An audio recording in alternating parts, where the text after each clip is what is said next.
Los Alamos Laboratory. On the southwest part of the Archuleta Mesa, we were in the process of the early stages of building. We drilled 4 large tunnel-like holes. Some of them ran 2.5 miles under the surface. Anyway, after we drilled all 4 holes, it took about 2 days to drill all 4 of them. And when you build an underground base, you drill 4 basic holes, and then you build called stopes or cross-member holes across, and then you use blasting equipment, and you literally blast out or tunnel out or deflagrate or melt rock out. The equipment kept coming up broken. So we wanted to go down and we wanted to send somebody down there, a human observer, or human observers in this case, to find out what was going on. When I saw Green Beret and Black Beret people encamped inside of our geologist camp, I knew something was up. The gig was up. In this process, I was lowered down the basket of one of these holes, and about from me to this elderly woman here in the front was sitting a 7-foot-tall alien gray. The stench was worse than the worst garbage can you can imagine. I didn't waste any time. I reached for my pistol. At that time, as an engineer, I didn't have time to carry all the folderol of one of these big submachine guns that all the sea spray and the yellow fruit and the outer perimeter and inner perimeter security people carried. I carried a little Walther PPK pistol with a 9-shot clip. Plus, you're in almost like a spacesuit environment, and you're reaching for a gun. It's not the easiest thing to do, and then to pop a clip in it and start shooting. And I killed 2 of them. Yes, they're mortal, and they do die. However, in the process, one of them did this. All I remember is that he just kind of waved his hand in front of his chest, and the next thing I know, this blue beam hit me and just literally opened me up like a fish. It was some form of electrical force, because the kind of like being hit by a lightning bolt burned all my toenails off of me. And there was a Green Beret that was right behind me, but he risked his life. He shoved me back in the basket and hit the button and took me up. And I wouldn't be alive talking to you today if it wasn't for him. I'm forever indebted. He lost his life. 66 Secret Service agents, Green Berets, Black Berets, crack troops lost their lives because the government, our United States government, lied, did not tell us anything about the alien threat. There's a war underneath there, and I'm talking dead serious. The large alien grays had been encamped there for as best as believed possible about 400 or 500 years. It had been one of their internal bases. And we'd drilled holes right on top of it. All the stinking air, all the black sooty air came right out as soon as the first hole was sunk, and all this soot came up. And, well, that's when all the hell broke loose, really. All started.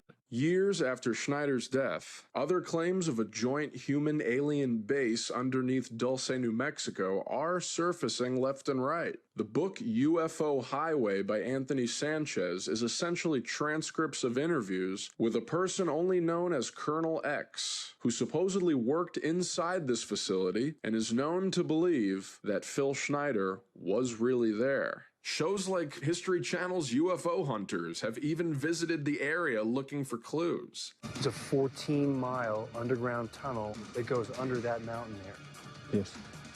Even Jesse Ventura's conspiracy theory on True TV paid a visit to the alleged location of the Dulce base. They have it pretty well secured. So do they? Yeah. Some other pretty credible sources for alien activity in the Archuleta Mesa include the high number of Apache Native Americans who have some pretty insane stories of strange happenings in the area. Rumor has it there is a secret base hidden underneath the Archuleta Mesa here. The mountain overlooks Dulce. Some people in town say the base is run by aliens working with our federal government to conduct mind control and genetic experiments. Do you believe that? Yeah. Well, a whole bunch of people seen it, you know. Like the ground opened up, steam coming out of it. Jerry Julian says she had her first extraterrestrial encounter right here on her Dulce ranch about 40 years ago. It was huge. I just saw the bottom of it. You know, it was like flat like this. Many of her neighbors claim similar strange sightings. Fat in the middle and kind of like rounded on the sides. You're speechless, you know? You just don't know what to think. Sometime in the 70s, things changed. That's when cows started turning up mutilated. They just cut out in between the legs right here. We seen one. I know it's not a predator that's doing it. Someone's doing it. Local police never definitively said who's to blame. Locals say it has to be something out of this world. They say they know it sounds crazy. I'll submit to After his testimony on deep underground military bases, the Greys, alien technology, alien agenda, and Dulce, New Mexico, Phil Schneider was assassinated a few months after his last speech. Philip Schneider's life certainly proved to be as controversial as his death. He was born on April 23, 1947 at Bethesda Navy Hospital. Phil's parents were Oscar and Sally Schneider. Oscar Schneider was a captain in the U.S. Navy, who worked in nuclear medicine, and helped design the first nuclear submarines. Captain Oscar Schneider was also part of Operation Crossroads, which was responsible for testing nuclear weapons in the Pacific at Bikini Island. In one lecture taped in May 1995, Phil claimed that his father was also involved in the infamous Philadelphia experiment.